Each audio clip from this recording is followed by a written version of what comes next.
ya lo último ya, yo no sé cómo me arreglé que yo acabé trabajando en la cocina.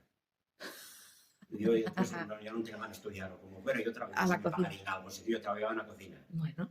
Y acuérdame que porque quería que en casa querían que aprendiera a cocinar. Bueno, ¿Y había cocineros o cocineros? había una cocinera. Una. ¿Para todo el colegio? Teresa, sí. Ostras. Sí. Y verás, porque tanto una anécdota. Estando yo en la cocina a los 16 años, puse una cocinera mala. Uf. Y tuve 3 días yo, a los 16 años cocinando, para 45 internos y los profesores, Madre mía. haciendo la comida y la cena. A los 16 años. Vaya presión. Fíjate tú, si Sí, sí, sí, sí. De 20 o de... Sí, sí, sí. ¿Qué cosa? que- ¿Y hacíais excursión? O sea, ¿sacaban los de excursión? Sí, como que sí. Pues, por ejemplo, te llevaban comida para los internos. Sí. Comida. Entonces nosotros teníamos que ir a los fámulos Sí. para servir la comida. Sí, sí, sí, claro. Cuando iba en discusión eso, pues nosotros teníamos que éramos para llevarles la comida, para servir la comida donde fuesen y por ahí donde...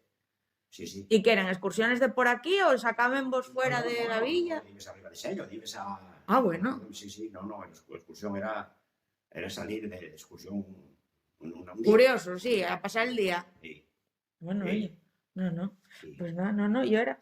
A ver, por si había alguna cosa, yo que sé, que por Semana Santa os hicieran algo especial en el colegio, tuvierais alguna cosa... Es que no me acuerdo, yo creo que por Semana Santa, no sé si tenemos vacaciones. Pues me acuerdo de las vacaciones del verano. Sí, claro. Yo acuerdo de las vacaciones del verano.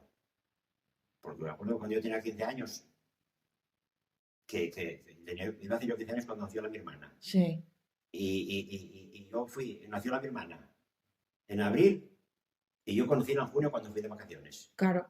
No la conocí hasta junio, que fue cuando fui de vacaciones allá a Ballena Oscura. Sí, sí, sí. O sea que